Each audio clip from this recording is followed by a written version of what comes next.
tonight. Not giving up. The US vows to keep backing Ukraine despite being drained of funds for the operation. Russian forces still continuing to keep up the onslaught. Territory tensions. Border disputes in the South China Sea continue to see escalation as Taiwan and the Philippines voice concern over China's influence. Fatal famine. Children in Gaza struggle to stay alive as starvation runs rampant in the region. Aid convoys now seeing entry with the help of unorganized factions.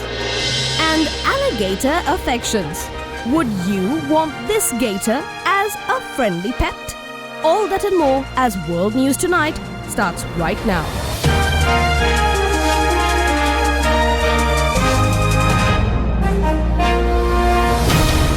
This is Derana World News Tonight. Reporting from Colombo, here's Anuradhi Vikramasinghe.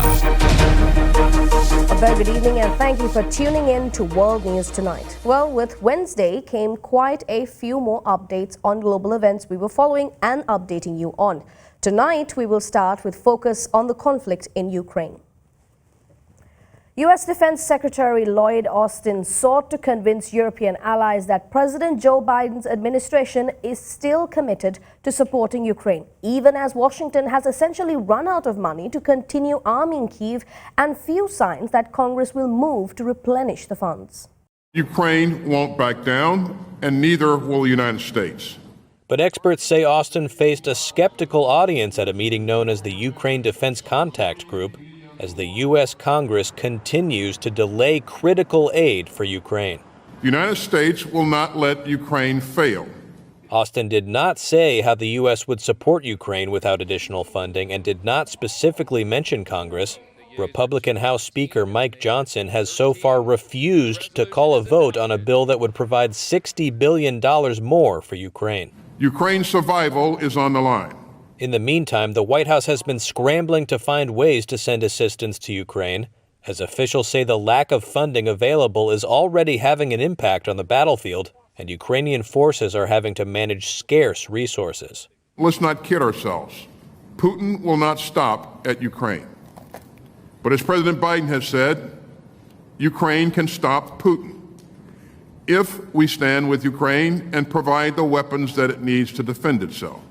Last week, the Biden administration said it would send $300 million in military assistance to Ukraine, but said it was an extraordinary move after unexpected savings from military contracts the Pentagon had made.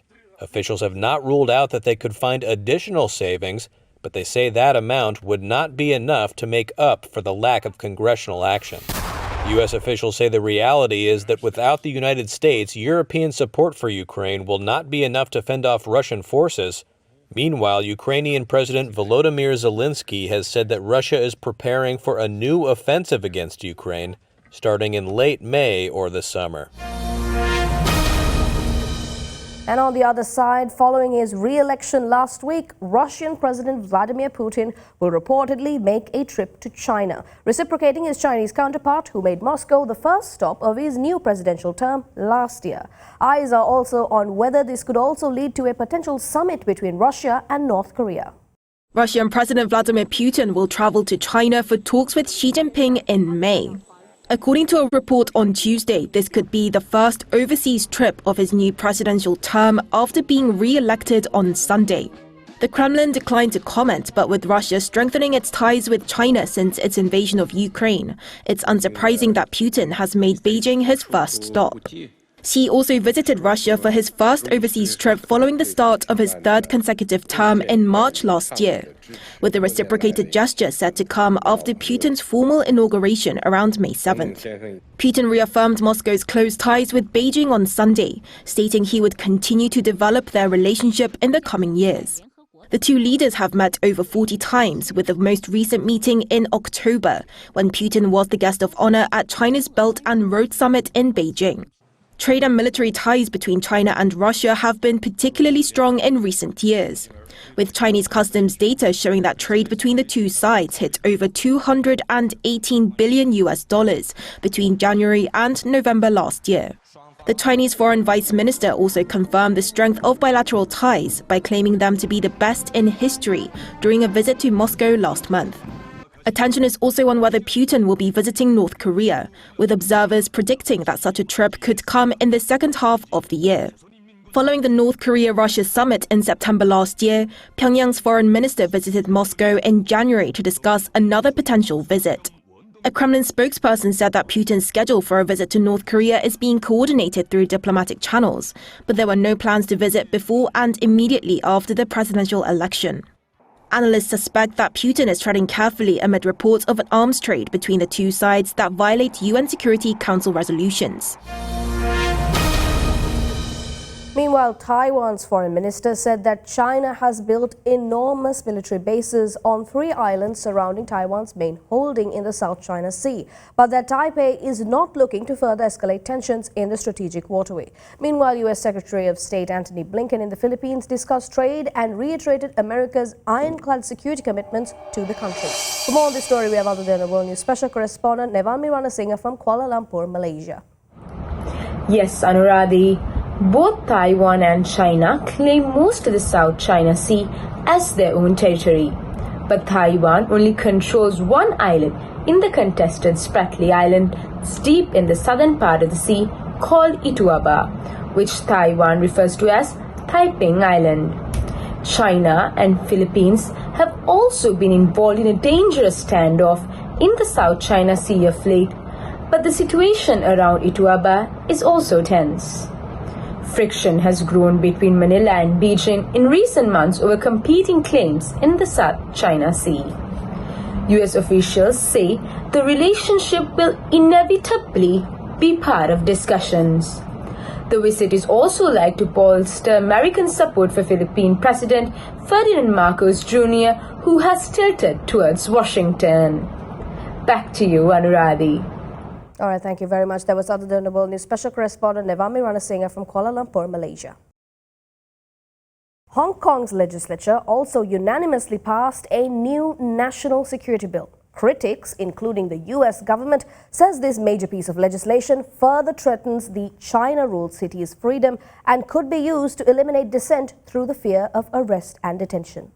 The package, known as Article 23, punishes offences including treason, sabotage, sedition, the theft of state secrets, external interference and espionage. Sentences range from several years to life imprisonment. The vote came within a fortnight of the legislation being tabled. All 89 lawmakers present, including the legislature's president, voted to pass the bill. The assembly once had a strong pro-democracy camp, but was overhauled in 2021 to ensure only Chinese patriots could run for public office. Here's the city's leader, John Lee, after the vote. This represents a proud moment in the glorious history of the Hong Kong Special Administrative Region. The legislation will come into effect on March 23rd. Authorities say it is necessary to plug loopholes in the national security regime. That regime was bolstered in 2020 by another law imposed directly by China, which at the time said it was aimed at restoring stability after pro-democracy protests a year earlier. The new law will also have extraterritorial effect, giving rise to fears it could be used to intimidate and restrict the free speech of residents outside Hong Kong. Hong Kong officials say the laws are no more severe than those in other countries, like the US, Britain and Singapore. China's State Council Hong Kong and Macau Affairs Office said the law would secure Hong Kong's prosperity and stability, as well as safeguard the interests of overseas investors, democracy and freedom. Over in Japan, the country's economy is seeing some hopeful outlooks following the rate hike by the Bank of Japan. But how will the new policy translate to everyday finances and its overall outlook? Well, for more on this, we have Alligator World News special correspondent Rasita Chandradasa from Tokyo in Japan. What do you have for us, Rasita? Hi, Anurad. Yesterday's BOJ announcement was a historical day, not just for Japan, but for the whole world. The BOJ's president, the Governor Ueda-san, announced that the BOJ would no longer maintain the negative interest rate, and they would increase the current 0.1% negative to 0 to 0.1 positive. And they also announced that they would no longer purchase the new ETF.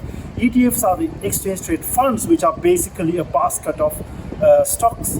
And BOJ is currently, some say, is the biggest investor, the stockholder in Japan.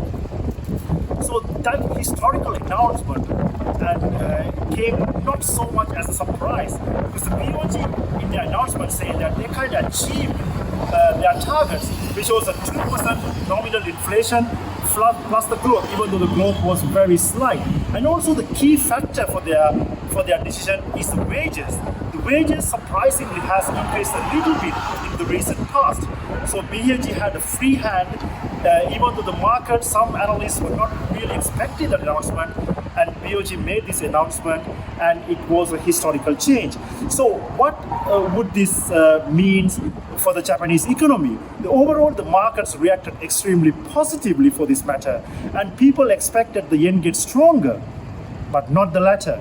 The yen actually went very weak versus dollar, and it went past 150, and it stands around 151 now. But the market's reaction was also positive due to the fact that the weaker yen, because the weaker yen make the foreign investors easy to buy Japanese stocks. So the BOJ having made the decision, and the stock market is increasing again, the whole world is looking at the outlook of the Japanese economy. Over to you, Anurag. All right, thank you very much. That was other Derana World News Special Correspondent Rasita Chandradasa from Tokyo in Japan. Thanks again. Let's go in for a short commercial break. Stay tuned for more key global updates. We'll be right back.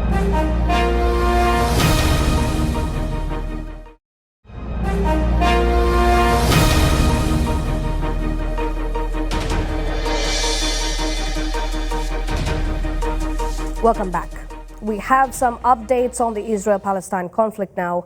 Armed and masked men from an array of clans and factions have started providing security for aid convoys in Gaza as Hamas tries to keep its clout in the enclave. Famine continues to ravage the most vulnerable in the region. Video footage showed a convoy of trucks entering Gaza City with foreign aid overnight, watched by several men armed with AK-47 assault rifles and others wielding sticks. With Israeli forces sworn to eliminating Hamas since its deadly raid on Israel, it has become highly risky for anyone linked to the Islamist group to emerge into the open and to provide security for aid deliveries to desperate civilians. Numerous clans, civil society groups and factions, including Hamas's secular political rival Fatah, have stepped in to help provide security for the aid convoys, according to the Palestinian officials and Hamas sources. They did not identify the clans and factions, but said Hamas's ability to rally such groups behind it over security showed it retains influence, and that efforts by Israel to build its own administrative system to keep order in Gaza were being resisted. Meanwhile, Trump is seeing more backlash tonight as Senate Majority Leader Chuck Schumer criticized the former president's response to the New York Democrats' speech on Israel, noting that the presumptive GOP presidential nominee's remarks were sick and hateful and included anti-Semitic tropes. Tonight, former President Trump casting his primary ballot in Florida, doubling down on remarks Democrats are slamming as anti-Semitic. The Democrats have been very, very opposed to Jewish people, that's true, and to Israel. All you have to do is look at Senator Schumer. What he did with Israel is a disgrace. After top Senate Democrat Chuck Schumer blasted Mr. Trump earlier today. The former president's comments were utterly disgusting and a textbook example of the kind of anti-Semitism facing Jews, pushing the dangerous anti-Semitism trope of dual loyalty. The firestorm began overnight when Mr. Trump was asked about Schumer's recent rebuke of Israeli Prime Minister Benjamin Netanyahu, who Schumer said should be replaced in new elections. Mr. Trump saying Democrats are being swayed by protests over President Biden's policy on Gaza. Even I'm amazed at how many people are in those marches. And guys like Schumer see that. And to him, it's votes. I think it's votes more than anything else. Any Jewish person that votes for Democrats hates their religion. They hate everything about Israel, and they should be ashamed of themselves because Israel would be destroyed. The remarks quickly condemned by the Anti-Defamation League, whose CEO called them defamatory and patently false.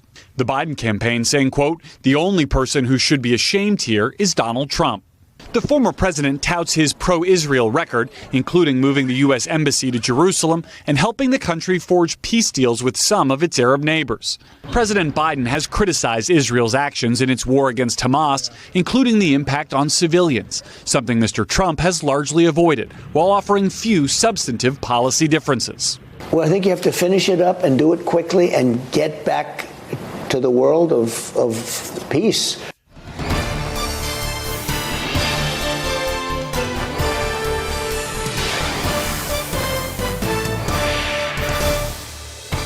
And on the road to the White House tonight, as Joe Biden and Donald Trump move closer to a November rematch, primary voters around the country tonight urge their favored candidate to keep up the fight and worried about what might happen if their side loses. Of course, the primary results were as expected, with both Trump and Biden securing their wins. There was little suspense about the results as both candidates are already their party's presumptive nominees. Trump easily won Republican primaries in Arizona, Florida, Illinois, Kansas, and Ohio. Biden did the same except in Florida, where the Democrats had cancelled their primary and opted to award all 224 of their delegates to Biden.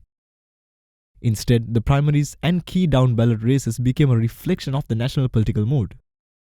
With many Americans unenthusiastic about 2024's choice for the White House, both Biden and Trump's campaigns are working to fire up their bases by tearing into each other and warning of the perils of the opponent. In Ohio's Republican Senate primary, Trump-backed businessman Bernie Moreno defeated two challengers, Ohio Secretary of State Frank LaRose and Matt Dolan.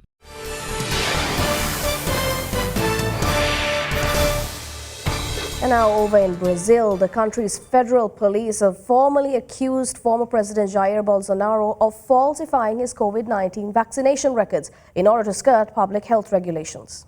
The move paves the way for Brazil's prosecutor general to present criminal charges before the Supreme Court.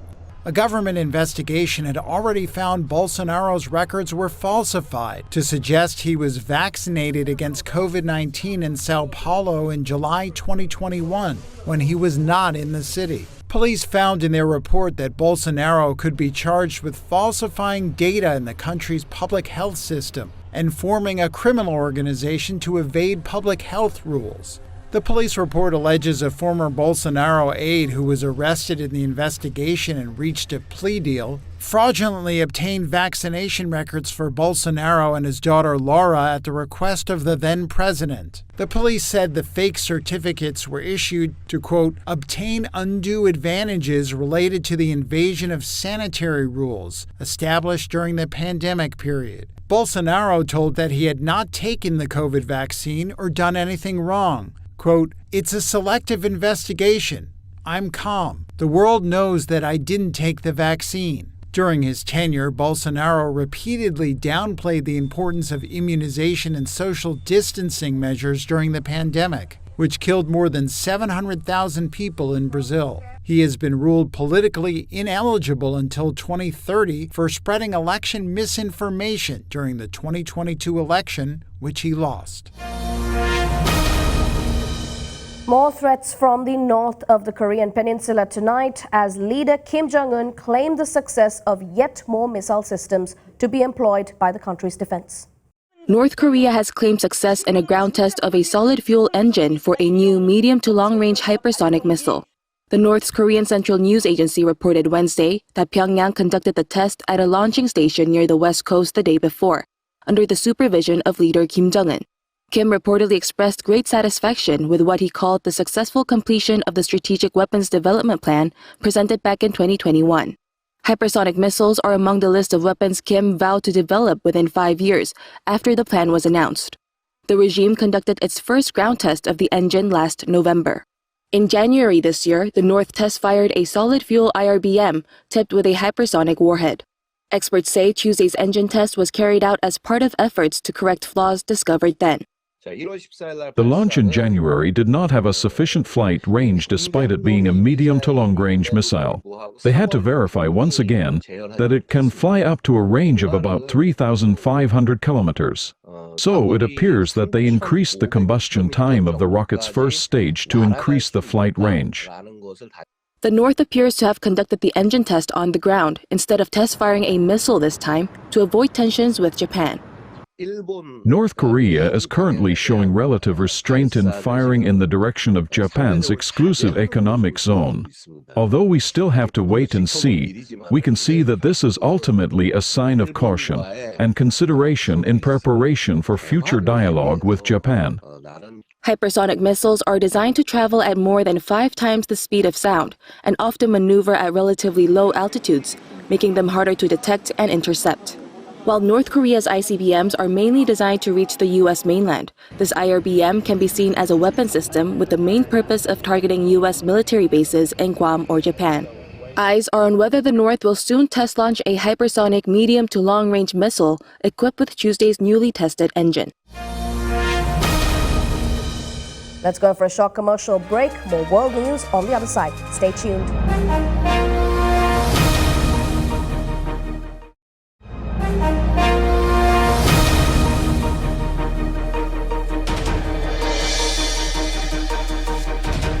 Welcome back. When we come back on the air, we have for you a story about an unconventional bond between a man and his pet. Of course, we all have unlimited love to give to our furry best friends. But what if this cute best friend we're talking about is an alligator? Imagine waking up to this beast. He even has a name, Albert. Now the Department of Environmental Conservation in New York has seized the gator. I was devastated. Tony Cavallero can't believe he has lost his best friend. As soon as they told me they're going to take Albert, I was blown away. I didn't know what to say. It took 10 dudes to carry the gator from the home in Hamburg, outside Buffalo, to a waiting van. Cavallero says he bought Albert at a reptile show in Ohio in 1990 when he was just a cute little hatchling. Now, 34 years later, Albert has grown some. He's 11 feet long and weighs 750 pounds. Cavallero even built a $150,000 addition to his home where Albert had his own swimming pool. Are you hungry?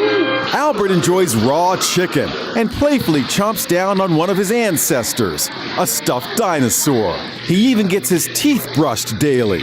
What a good boy. Before Albert was taken away, public contact with him was prohibited. But Cavallero doesn't deny that people have been in the pool to take pictures. They were standing in a shallow end. Albert's down in the bottom, and she took a picture of him, and they didn't go swimming with him. Albert's a gentle giant. You couldn't make him bite you. For now, Albert is with a licensed caretaker. But Tony Cavallero says he's hoping he'll be reunited with his best buddy. And finally tonight, it's always best to be prepared for the worst. But sometimes you just have to wonder, just how much dedication should it take to prepare appropriately? Well, maybe we can learn a thing or two from these zookeepers. Take a look. What would you do if a tiger was on the loose? A zoo in Japan wanted to find out. The Tobo Zoo held an annual training drill for an event most guests hope will never happen. Zoo employees were given this scenario. A major earthquake has shattered the glass in one of the tiger enclosures, and the curious big cat is roaming the park. Video from the zoo shows a keeper acting the part of the escaped tiger. His costume? A white sweatshirt and a tiger-striped hat. He prowled on all fours as the zoo employees sprang into protective action. The people playing tourists were evacuated, and net barriers were raised around the escaped animal. A truck carrying animal experts and veterinarians drove closer to the human tiger. They simulated the use of a tranquilizer dart and waited for their prey to get drowsy before moving in. After being secured with rope, the tiger was lifted onto a stretcher, put on the back of the truck, and driven away. While this is merely a drill, the zoo chief said, in the event of an emergency, it is important for each person to understand their role and respond accordingly. As for the zookeeper playing the tiger, this manimal, part man, part animal, never broke character. Well, I wonder if they pulled at straws to determine who had the unfortunate role of playing the scary beast. Clearly a story for the zoo's history books. Well, that's all the stories we have for you tonight. We'll see you again tomorrow with more updates on the happenings of the world. Thank you for watching. Have a good night.